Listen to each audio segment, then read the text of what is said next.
नमस्कार दोस्तों, अल्फाजा diary bye DS में आपका स्वागत है। तेनालीराम की कहानियों में आज की कहानी का नाम है असली बात। श्याम सुंदर नाम का दरबारी तेनालीराम से बहुत नाराज था। हंसी हंसी में तेनालीराम ने कुछ ऐसी बात कह दी थी जो उसे बुरी लग गई थी। मन ही मन वह तेनालीराम से बदला लेने का प्लान बनाया करता था। क्योंकि राजगुरु भी तेनालीराम से नाराज रहता था, इसलिए राजगुरु और श्याम सुंदर में दोस्ती हो गई। श्याम सुंदर को यह बात बुरी लगती थी कि राजा हर समय तेनालीराम की तारीफ किया करते थे। वह राजा को भी बुरा भला कहता था। तेनालीराम को इसका पता था।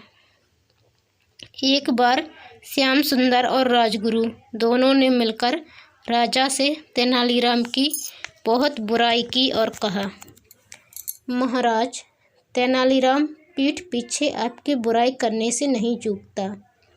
महाराज को यकीन तो नहीं हुआ, लेकिन फिर भी उन्होंने तेनालीराम से पूछा, क्या तुम सचमुच मेरे लिए गलत लफ्ज कहा करते हो?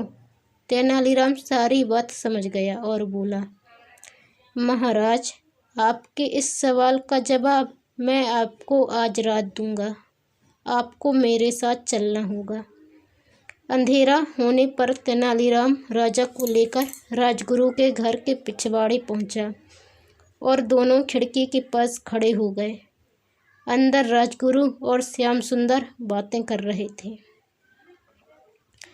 हमारे महाराज भी बस कानों के कच्चे हैं। अब तक तेनालीराम जो कहता रहा वह उसे सच मानते रहे। आज हम दोनों ने जो कहा वह सच मान लिया, कहकर श्याम सुंदर हंस पड़ा। उसने राजा को लेकर और भी उल्टी सीधी बातें की। राजगुरु कुछ नहीं बोला, लेकिन उसने अपने दोस्त की बातें काटी भी नहीं। राजा ने अपने कानों से सब सुना। तब तेनालीराम बोला, महाराज, अब तो आपको अपने प्रश्न का उत्तर मिल गया। हाँ तेनालीराम, पर राजगुरु के लिए हमारे मन में अभी भी सम्मान है। लगता है तुमसे ईर्ष्या की वजह से राजगुरु भटक गए हैं और गलत आदमी की दोस्ती में फंस गए हैं। जैसे भी हो, तुम्हें इस श्याम सुंदर के जाल से राजगुरु को निकालना होगा। राजा बोले तो तेनालीराम ने कहा, आप फिक्र मत कीजिए, यह कोई कठिन काम नहीं है। बस कुछ दिनों का इंतजार करना पड़ेगा। कुछ दिन बाद तेनालीराम ने एक दावत दी।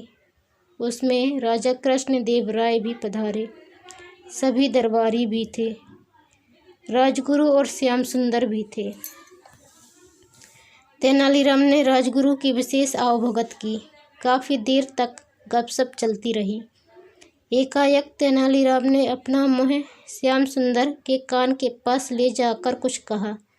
उस समय तेनालीराम की दृष्टि राजगुरु पर टिकी थी।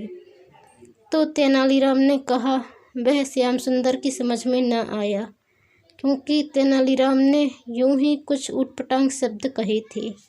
फिर जरा जोर से कहा, मैंने तुमसे जो कुछ कहा है किसी को बताना नहीं। राजगुरु ने तेनालीराम को श्याम सुंदर के कान में बातें करते देखकर समझा कि जरूर ही उसके बारे में कोई बात कही।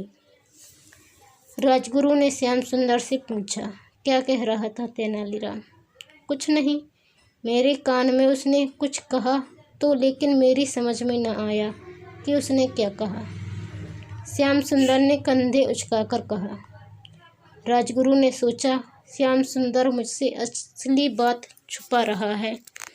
दोस्त होकर भी वह ऐसा करे तो दोस्ती किस काम की। अवश्य ही तेनालीराम और वह मेरा मजाक उड़ाते होंगे।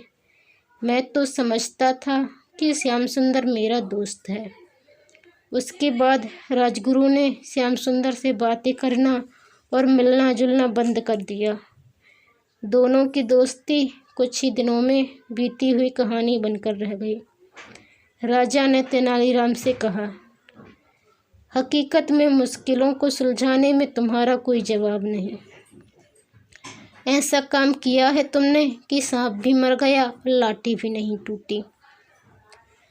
दोस्तों, यदि आप चैनल पर नए आए हैं तो प्लीज़ चैनल को सब्सक्राइब कर बेल आइकन को क्लिक करें, वीडियो को शेयर करें, लाइक करें और कमेंट करें। धन्यवाद।